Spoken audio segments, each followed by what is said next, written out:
¿Todos están viendo la pantalla? Acuérdense, háganme así. En este momento veo a Abril, a Lisette y a Santiago. Con ellos tres me voy a guiar si están escuchando o si están viendo la pantalla. Listo, veo que están viendo la pantalla. Bueno, el primer tema es literatura latinoamericana.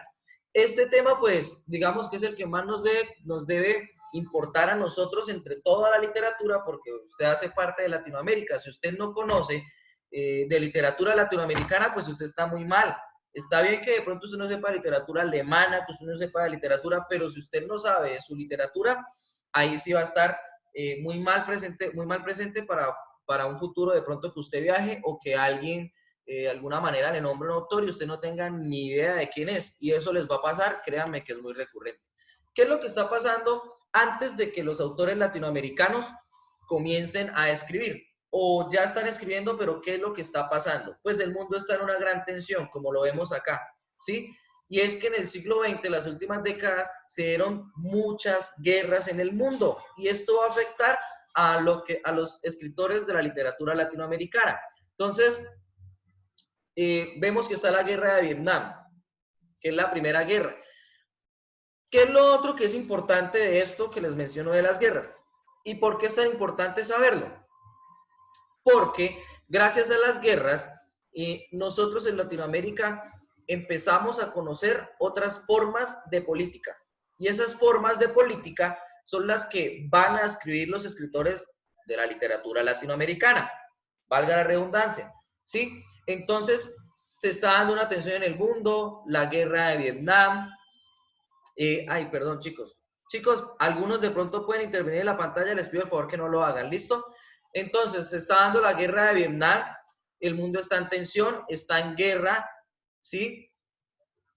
Estamos llegando a la luna, se da la Segunda Guerra Mundial, se está dando después de la Segunda Guerra Mundial en el Pacífico, o sea, el mundo se encuentra en gran tensión.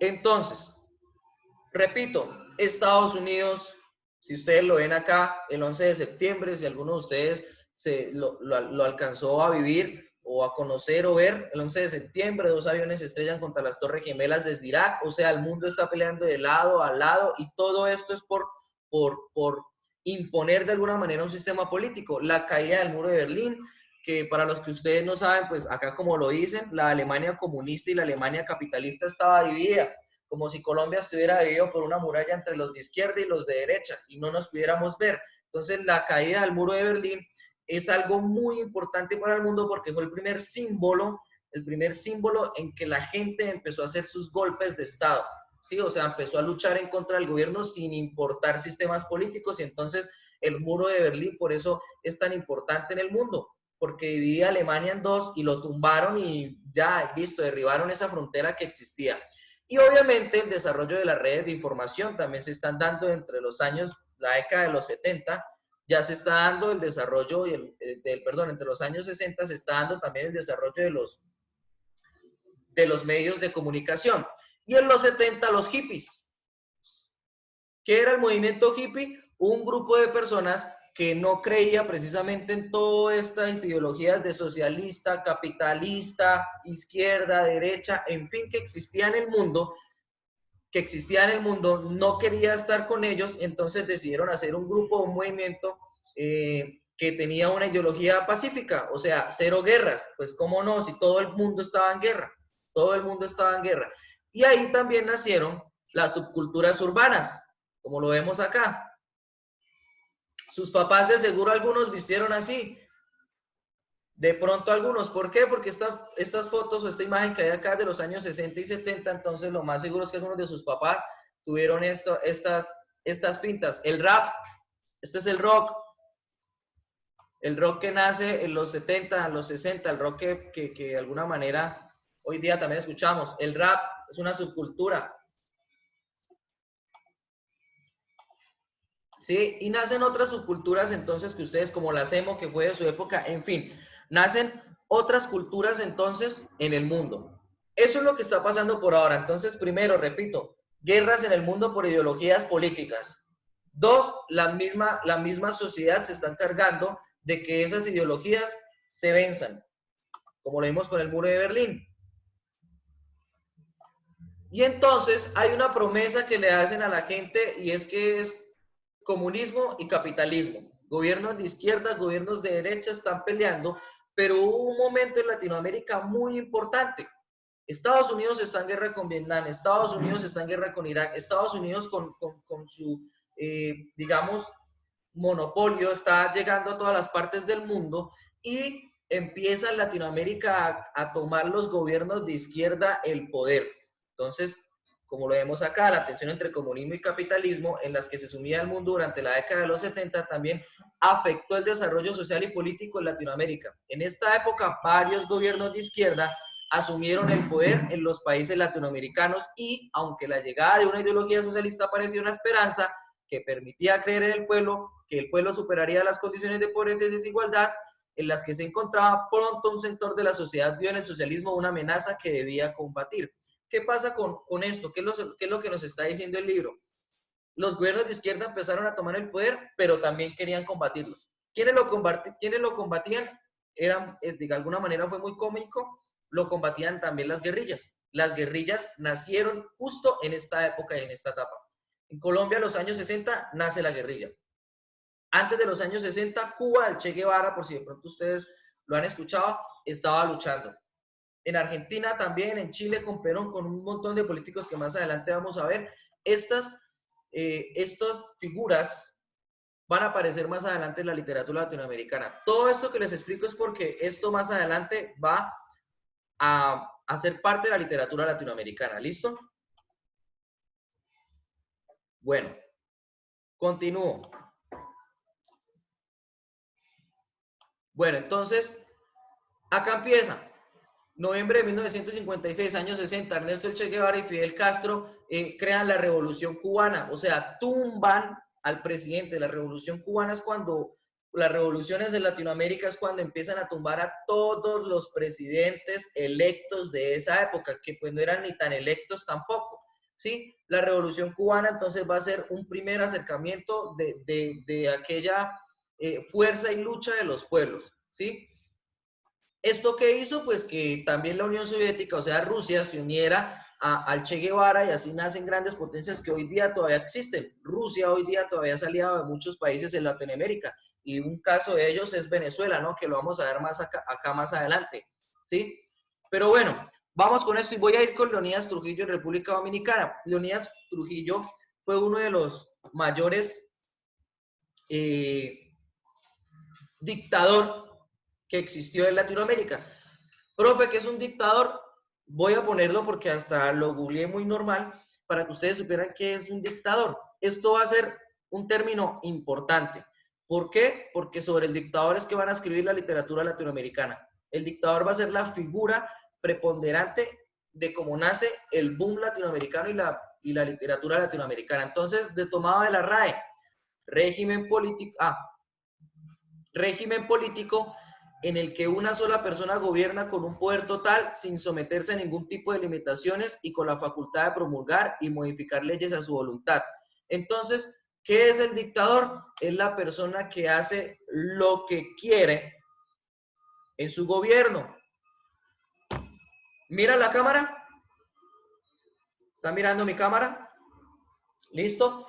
Esta obra que tengo acá de Mario Vargas Llosa, que es uno de los pertenecientes al grupo, se llama La Fiesta del Chivo. Esta pequeña obra, como lo pueden ver, esta pequeña obra narra precisamente todo lo que está sucediendo con Trujillo, que es el presidente de República Dominicana. Un Trujillo que cuando una mujer tenía 16, 15 años, Trujillo la obligaba a perder la virginidad con él porque era el presidente. Así que Trujillo le decía a su papá, oiga, ¿quiere vivir? Entonces mándeme a su hija a las 7 de la noche, la espero en mi casa. Y dicen que Trujillo violó, en este libro lo cuenta, violó a todas las niñas hijas de todos los partidos políticos que existían en ese momento. ¿Sí? Eso lo cuentan acá. Trujillo mandaba a matar a toda la familia del que no estuviera de acuerdo con él. Por eso se llama la fiesta del chivo, lo compara con un chivo y habla también de las fiestas que tenía, porque se embriagaba y hacía lo que quería, y un chivo por lo malo que era, y es que asesinaba a todo el mundo que quería conspirar contra él, ¿sí? Y eso va a decirlo acá, miren, 15.000 haitianos, ¿sí? Cómo los mata, todos los poetas y escritores de República Dominicana en ese momento tuvieron que salir, porque o si no, los mataban. De ahí pasamos a Colombia, 1950, General Rojas Pinilla. Este librito, William Ospina, La Franja Amarilla, ¿sí? En este librito nos va a contar precisamente qué fue el Frente Nacional. Y es que el general Rojas Pinilla dio un golpe de Estado y creó el Frente Nacional. ¿Qué es el Frente Nacional? Cuando en Colombia, en los años 50 a 60, decidieron tomar el poder 2 años los conservadores y 2 años los liberales. Entonces, durante 8 años hubo un periodo en que 2 años un conservador estaba como presidente y otros 2 años un liberal. Y eran elegidos por ellos, o sea, no hubo votación en Colombia. Y acá, precisamente en este momento y en este libro, que es un ensayo, justamente van a decir cómo nacen las guerrillas. En este punto nacieron las guerrillas en Colombia. Cuando ustedes quieran saber, ustedes van a preguntar alguna vez por qué existe la guerrilla, es porque cuando hubo esta toma del Frente Nacional y decidieron tomar el poder, un grupo de personas dijeron, nada, no nos gobiernan cuando quieren y como quieren, y se fueron entonces a la selva y empezaron a darle bala contra el Frente Nacional, ahí nacen las guerrillas. Eso se cuenta en este libro llamado La Franja Amarilla de William Ospina. Continúo. Miren que en toda Latinoamérica ven dictadores, República Dominicana, Argentina, Chile, y vamos acá al que ustedes conocen muy reciente, Hugo Chávez, ¿sí? Hugo Chávez, Nicolás Maduro, dictadores también, ¿no? Han hecho ataques, han cerrado medios de televisión, han dejado entrar, han sacado a las personas que están en contra de ellas, han encarcelado o tienen presos políticos por posible conspiración, en fin. Tanto así que las Organizaciones Unidas han tenido que entrar ahí, ¿no? Entonces, después de todas estas guerras que les nombré del mundo y de Latinoamérica, nacen estas organizaciones que tengo acá en amarillo, que son las organizaciones internacionales como la ONU, Greenpeace, la FAO, el Banco Mundial. Entonces empiezan a imponer políticas internacionales como Chávez, usted no puede hacer esto, Nicolás Maduro, usted no puede hacer esto, es su obligación no hacerlo, porque si no, pues empezamos a entrar. Entramos dentro de su país y pues hacemos un golpe de Estado de alguna manera. Bueno, todo esto está sucediendo en Latinoamérica y en el mundo al mismo tiempo. Y así empieza o nace la literatura del boom. Después de las crisis económicas y políticas del siglo XX, la literatura latinoamericana surgió como una voz nueva en la que parecían desvanecerse los límites entre la realidad y la ficción. ¿Qué es lo importante del boom? Empiezan a ver la realidad, o sea, esto que les estoy contando, los dictadores, las guerras que hubo, y empieza a ver la ficción al mismo tiempo. Gran maestro Gabriel García Márquez, ¿no? Empiezan a contar precisamente lo que está sucediendo en la realidad con todos estos dictadores, pero empiezan a unirlo con una ficción. O sea, no es como un cuento, hace parte de la realidad, pero hay cosas como a veces que pareciera que no fueran reales. Y es que casi todo es real en lo que cuentan. Esta imagen me parece bastante, de alguna manera, jocosa. Esto se encuentra esto se encontraba en Estados Unidos. Y después lo trajeron a Colombia, pero este corazón se encontraba en Estados Unidos. Y es que el presidente Clinton leía mucho a Gabriel García Márquez porque él decía que gracias a Gabriel García Márquez había entendido toda la política de Latinoamérica y por eso había podido ser el presidente que fue. Otro de los grandes lectores de Gabriel García Márquez es Barack Obama. Barack Obama, hay una entrevista en internet por si la van a buscar, donde le preguntan a Barack Obama cuál es su escritor favorito y él dice, mi escritor favorito es Gabriel García Márquez.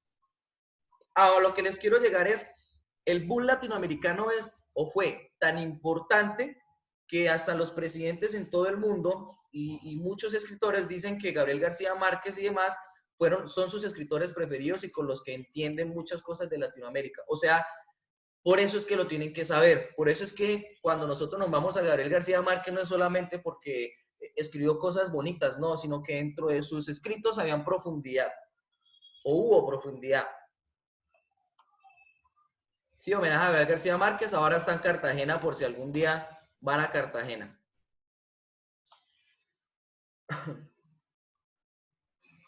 Bueno, Y ahora les presento a Julio Cortázar. Julio Cortázar.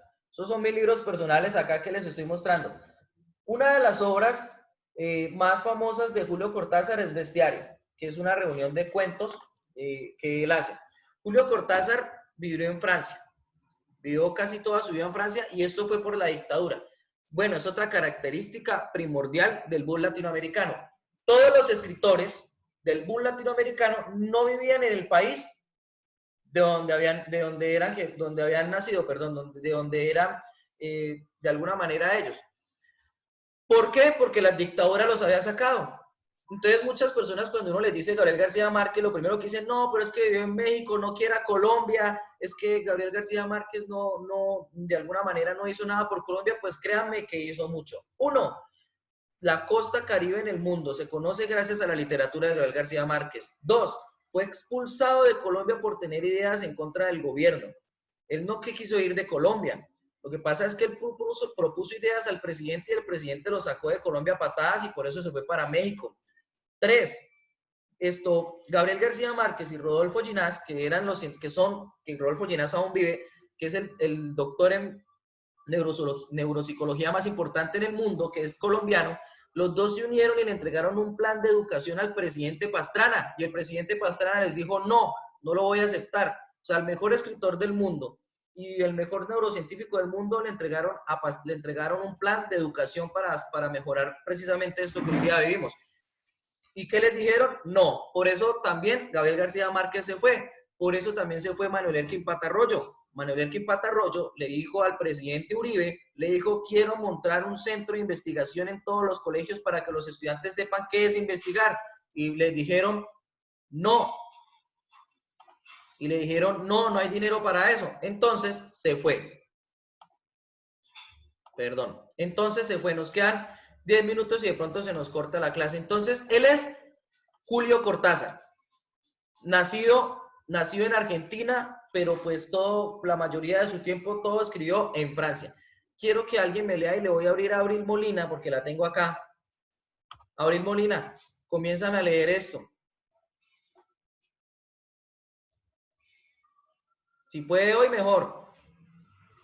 En una época en la que América Latina estaba pasando por grandes cambios económicos y políticos, nosotros, los escritores latinoamericanos de la generación de posguerra, estábamos buscando nuevas formas de describir y comprender nuestro continente. El boom latinoamericano, que muchos contribuyen a un fenómeno editorial, fue desde mi punto de vista resultando el contexto político-social de la época, pero también sobre todo de azar. Mi nombre es Julio Cortázar, soy uno de los escritores del boom latinoamericano y como muchos de otros de mi época, soy un ciudadano del mundo. Nací en Bruselas, Bélgica, pero mis padres eran argentinos, por lo que me mudé a Buenos Aires cuando tenía 4 años.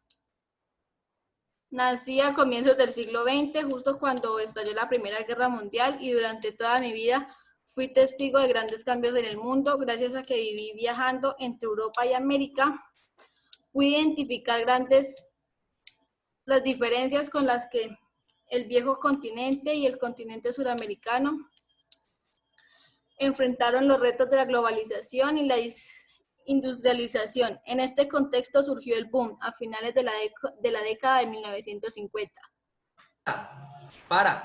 ¿Listo? ¿Cuándo nació el boom? Entonces ahí está. Chicos, recuerden que esta clase queda grabada y yo se las envío, pero ustedes de alguna manera tienen que tomar apuntes porque hay una acumulativa, ¿no? Abril Molina, Lisette, ya que la veo, léame ahora usted. En aquella época, la gran mayoría de los escritores que conformamos el movimiento estábamos involucrados políticamente con los procesos que se estaban llevando a cabo en América Latina, principalmente del lado de las propuestas que respaldaban el socialismo. En parte fue gracias a nuestro activismo político que muchos de nosotros nos conocimos y comenzamos a intercambiar escritos e ideas. Queríamos crear un estilo literario propio de América Latina, pero que al mismo tiempo pudiera llegar a ser universal, aunque claro, todos tuvimos influencias internacionales. Con el tiempo comenzamos a explorar nuevas maneras de narrar, lo que se puede notar en novelas como Pedro Páramo Ajá, o la ¿qué? Hojarasca de Gabriel García Márquez. Hojarasca. Y nuevas formas de crear realidades paralelas como en la invención de Morel y así cuestionar la nuestra. Quizás lo más extraño y azaroso de todo esto fue que cada vez más personas se interesaron por leernos y que casi por primera vez los lectores del mundo querían leer autores latinoamericanos, quienes a pesar de nuestros intereses comunes, abordamos temas diversos con estrategias narrativas particulares y distintas. Nuestras obras resultaron de gran interés para el público latinoamericano que se sentía identificado con la realidad que vivía, pero también tuvo una inmensa acogida en Europa y Estados Unidos, donde la realidad cotidiana de Latinoamérica resultaba increíble y maravillosa. Bueno, ¿qué pasó con precisamente los autores latinoamericanos? Los empezaron a leer en el mundo y ellos no se dieron cuenta en qué momento, pero empezaron a ser muy famosos en todo el mundo. Los leían en ruso, los leían en Alemania, los leían en Italia, los leían en todos lados del mundo. Entonces casi todos residieron en España. Es más, los autores latinoamericanos del boom, sin darse cuenta, vivían en un edificio todos juntos. O sea, en el primer piso en el primer piso vivía el que acabamos de leer, Julio Cortázar. En el tercer piso vivía Carlos Puente, que luego lo vamos a ver. Era un piso, una señora les alquilaba a los escritores y ellos no eran famosos ni sabían que iban a ser famosos y todos alcanzaban a vivir juntos. 5 o 6 escritores de la literatura latinoamericana vivieron en Francia en un edificio en piezas, por decirlo así, y ninguno sabía qué tan famoso iba a ser y algunos ni se conocían y empezaron poco a poco a presentarse. Una vez llegó Gabriel García Márquez y le dijo, oiga, acá vive un escritor, se llama Julio Cortázar, ¿usted lo conoce? No, yo no lo conozco, vamos, y empezaron a hablar, a leer, y así fue que se conocieron la mayoría de ellos, y tras de eso también interactuaron sin darse cuenta con los mayores escritores también que han existido en España, como Antonio Machado y demás. Entonces, sin darse cuenta estaban dentro de ese mundo y ellos mismos estaban conectados y estaban hablando de lo mismo. Pero bueno, hubo una reunión después entre todos y dijeron, como acá lo mencionan, ¿de qué vamos a hablar? ¿Cómo hacemos una literatura latinoamericana diferente? Porque nadie nos está leyendo. En el mundo nadie está leyendo literatura latinoamericana, ni en Colombia está leyendo. Entonces, ¿qué vamos a hacer? Y dijeron, pues fácil, hablemos del dictador. El dictador está en Perú, el dictador Fujimori, el dictador está en Perú, el dictador está en República Dominicana, está en Colombia, está en Chile, está en Argentina, está en Brasil. En todos lados había dictadores, tanto así que hoy día todavía los hay.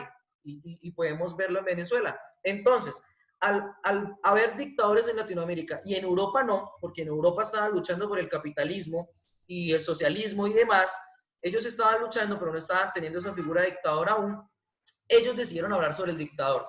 Y por eso fueron también tan famosos de alguna manera en todo el mundo. Entonces, bueno, chicos, hasta hoy les voy a dejar la clase acá porque ya se va a acabar. Quedan como 4 minuticos para que termine la clase de hoy. ¿Sí? Entonces, bueno, voy a activarles el audio por si tienen alguna pregunta en estos 3 minuticos.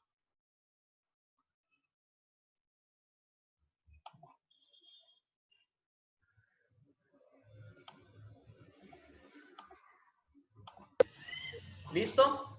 Sí. Ya los estoy escuchando a todos. No sé si alguien tenga alguna pregunta o cómo les pareció esta primer clase y primera experiencia con Zoom. Pero si yo quiero hacer el procedimiento. Los escucho. A todos.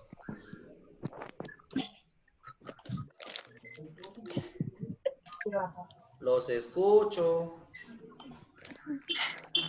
Pero de a uno. Hola, feos. Le da pena.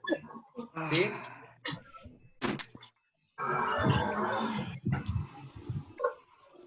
Olviden no hacer clase.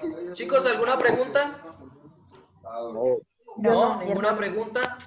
Veo a María José, veo a Santiago. ¿Sí? ¿Cómo es que los pongo todo otra vez? Sí, señor. ¿Cómo es que los pongo todo otra vez?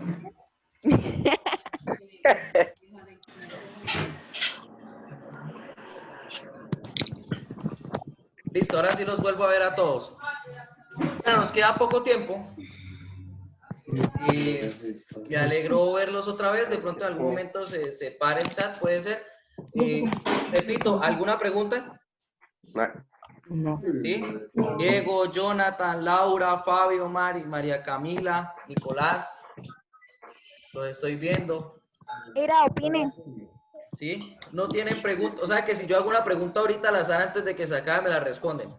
Listo, voy a hacerla al azar. Vamos a empezar con el ratoncito de Joseph. Joseph.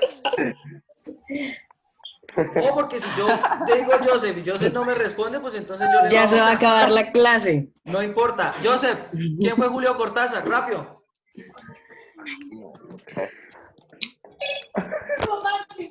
Si no responde en el tiempo, Joseph le bajo. Vea, acá tengo el cuaderno. Voy a escribir bien a Joseph. Laura Garzón, ¿quién fue Julio Cortázar? Un escritor. ¿Un escritor qué? ¿Del boom? Del boom latinoamericano. ¿Dónde nació? ¿Quién me ayuda? Rápido. Argentina. No nació en Argentina, nació en Ginebra, pero vivió en Argentina, ¿no? Vivió en Argentina desde los 4 años. ¿Sí? Bueno, chicos, antes de terminar la clase siempre les voy a hacer preguntas como estas a algunos. Así que esta clase queda grabada igual. Esta clase queda grabada, se las voy a enviar y se las subo a YouTube, ¿listo? Entonces, chicos, chao a todos, que les termine de ir bien en el día. Me agradó verlos a ver. Nada, la próxima. ¿De